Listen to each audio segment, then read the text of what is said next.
Olá, queridos alunos, eu sou o professor Alex e nós vamos continuar nossas reflexões filosóficas sobre o campo ético. Nessa aula, a gente vai tentar falar um pouquinho sobre os frutos do renascimento. São vários, mas alguns nos chamam a atenção pela mudança histórica que proporcionaram. Uma coisa é certa, professor, de que modo a ética se transformou da Idade Média para o Renascimento? Imagina um ser humano que antes estava sendo destinado por tudo de sua vida, no todo de sua vida estava sendo destinado por Deus, e aqui nesse momento é o momento em que ele passa a se ver como um ser humano único e que é dono de sua própria vida. Um ser humano que já não precisa mais de um Deus que diga o que é certo ou correto a ser feito, mas que ele por si mesmo pode levantar e elaborar alguns valores que para ele são importantes. Por isso, nessa aula a gente vai falar dos frutos do Renascimento.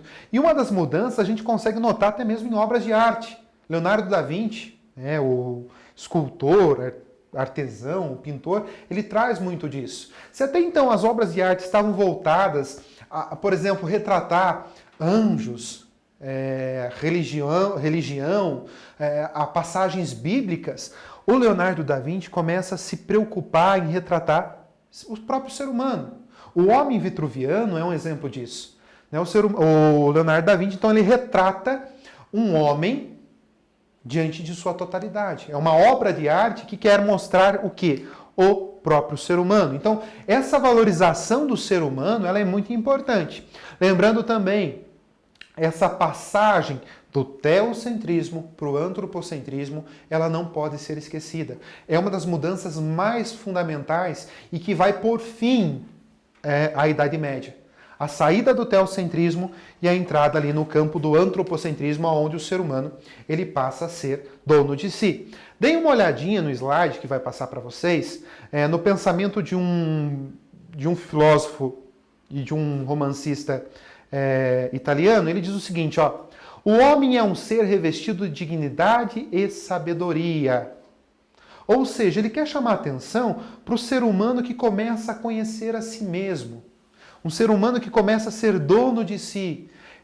Eu não preciso mais de uma instituição religiosa que me diga o que fazer. Eu tenho capacidade para escolher. Eu tenho dignidade para saber o que é melhor para mim.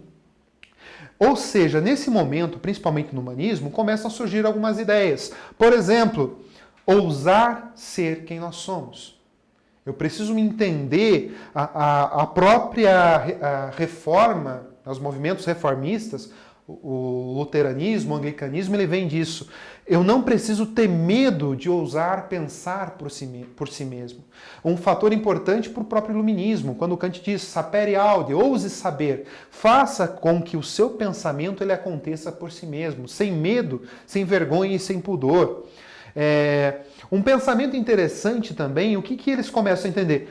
Nós aceitamos a ideia de que nós somos criaturas de Deus. Nós aceitamos que nós precisamos adorá-lo, sim, mas a gente precisa desfrutar de nós mesmos. O ser humano pode aceitar, eu sou criatura de Deus, mas eu preciso me entender e eu preciso entender que eu pertenço a mim mesmo. Eu preciso fazer as minhas escolhas. Eu preciso perceber que eu sou dono de si, de mim mesmo. Aqui também vai aparecer a ideia, o que antigamente, na Idade Média, a ideia de se ter prazer, ela era um pecado. Sentir prazer não era visto com bons olhos, porque eles associaram prazer aos sentidos do corpo. E lembrando, na Idade Média, o corpo era só uma ferramenta para a nossa alma. E quando eu ficava só com os prazeres do meu corpo, eu me afastava de Deus.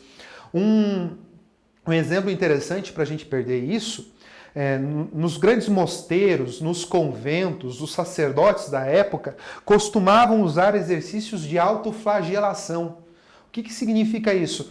Se bater, se machucar, se ferir, justamente para mostrar que o corpo estava sendo punido para que a alma se salvasse. No humanismo renascentista, se coloca o pé no freio. Ou seja, o prazer ele é visto como algo natural, próprio do ser humano. Não negue, aprecie. Ou seja, sinta o prazer. E eles vão entender que isso aí é uma graça divina e que não pode ser negada. Mas, sobretudo, a ideia de que você pertence a você mesmo. É você o dono de sua própria vida. Olha só que coisa interessante também. Com o Renascimento, as pessoas elas começam a se motivar a fazer estudos.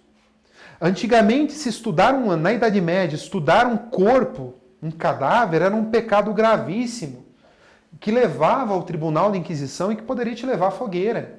No período renascentista, já se entende isso como uma mudança que precisa acontecer. Não é mais Deus que tira a vida. Talvez alguma coisa naquele corpo tenha acontecido errado e levou a pessoa ao óbito.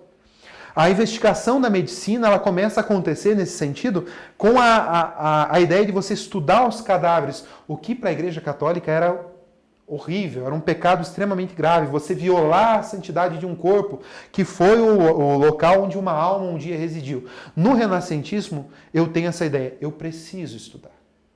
Eu não posso ficar só na ideia do pecado, porque senão eu não vou evoluir. Eu tenho que me libertar da tradição religiosa para que eu possa mais uma vez conhecer e entender o mundo como ele funciona de verdade. Porque Deus já não é mais aceito como resposta para tudo. Outra questão interessante da gente observar também, a Igreja Católica sempre defendeu a ideia do geocentrismo. O que é o geocentrismo? Passagens bíblicas colocam a Terra no centro do universo. A Terra foi criada por Deus, logo ela tinha o teor mais importante. A importância era dos astros da Terra em relação aos outros astros, ela era mais importante. Afinal, ela é uma obra divina.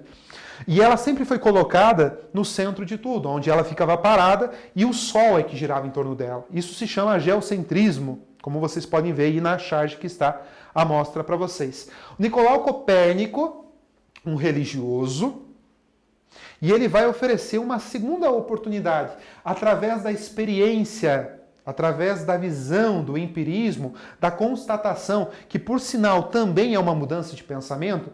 Eu não vou mais aceitar as coisas intuitivamente. Eu preciso ver a coisa acontecendo. Eu preciso provar daquela coisa para que eu saiba se ela é correta ou não. Então, através de observações empíricas e testes, ele oferece a segunda proposta, o heliocentrismo. E é claro que Nicolau Copérnico vai ser punido por isso. Ele vai ser enclausurado, ele passa o resto da vida dele enclausurado justamente por defender a ideia do heliocentrismo. Galileu também vai para esse caminho. Galileu ele tinha uma família extremamente poderosa dentro da Igreja Católica e ele também vai defender o heliocentrismo, assim como o Copérnico. A diferença é que o Galileu ele recebe uma chamada de atenção. Ele oferece, ou você recusa a sua ideia ou você vai para a fogueira. Ele é um renascentista, mas o medo faz com que ele abandone a sua ideia e aceite a ideia que era proposta pela Igreja Católica. Então veja como essa mudança de pensamento ela foi importante para o nosso dia a dia. Você poder provar, você poder questionar, você poder salientar algumas ideias que vêm da prática, da experiência, elas vão ser importantes. Aí a gente chega então à Era Moderna, né, século 17 e 18. Aqui eu já tenho um renascentismo, um humanismo bem fortes. Nesse sentido, liberdade de pensamento. Eu posso pensar o que eu bem entendo. E eu não vou ser punido por isso. Eu tenho uma libertação religiosa, Lutero vai tentar trabalhar com isso. Eu posso questionar, eu tenho autonomia, eu tenho novos valores e padrões éticos e morais sem estar preso a ninguém. Agora eu sou livre para dizer quais valores éticos e morais para mim são os mais importantes. E é claro, eu tenho a volta para a cultura dos valores gregos. Aquele valor de autonomia, aquelas ideias gregas que durante muito tempo foi proibido pela Igreja Católica, justamente por estar associado ao paganismo. Como atividade de casa no dia de hoje, eu quero deixar para vocês as páginas 409 e 410 do nosso livro. Lembrando sempre, estude a relação também de conceitos da página 411 e não esqueça de acessar a plataforma e desenvolver os exercícios. Agradeço a todos, desejo a vocês um ótimo estudo.